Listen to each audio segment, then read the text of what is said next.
तुम्ही काय सांगाल? दोन्ही विरोधी पक्षनेते म्हणून तुमची निवड झालेली आहे, आज सभा पार पडलेली आहे. आज वरणगाव नगरपालिकेची पहिली सभा आज दिनांक 13/2/2026 होती. त्यामध्ये माझे मित्र पक्षाचे जे आमचे गटनेते आहे इरफान भाई यांच्या लेटर हेडवर अध्यक्ष साहेबांकडे सभागृहामध्ये विरोधी पक्षनेता सभा याच्यासाठी माझ्यासाठी मागणी केली होती आणि ते आपले पीठासीन अधिकारी जे नगराध्यक्ष साहेब आहे त्यांनी आज एक सभागृहामध्ये पद ते दिलं गेलं.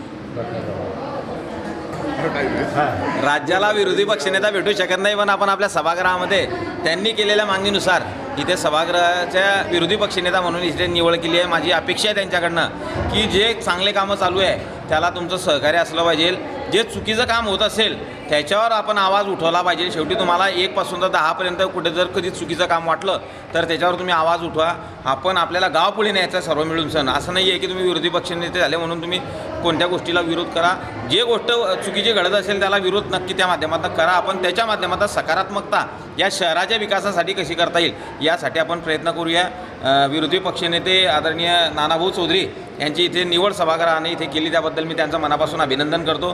त्यांचे गटनेते जे आहेत तेही सुशिक्षित आहेत, त्यांनी चांगल्या प्रकारचे प्रश्न याच्यात मांडले आणि त्यांचंही मी मनापासून धन्यवाद देतो. यांच्यासह संपूर्ण भाजप आणि शिवसेनेच्या नगरसेवकांनी चांगल्या प्रकारचे प्रश्न मांडले आणि आपण सभागृह म्हणून त्यांना न्याय देण्याचा प्रयत्न त्या माध्यमातून करू एवढी सर्वांना विनंती करतो. धन्यवाद. जय हिंद, जय महाराष्ट्र, जय वरणगाव.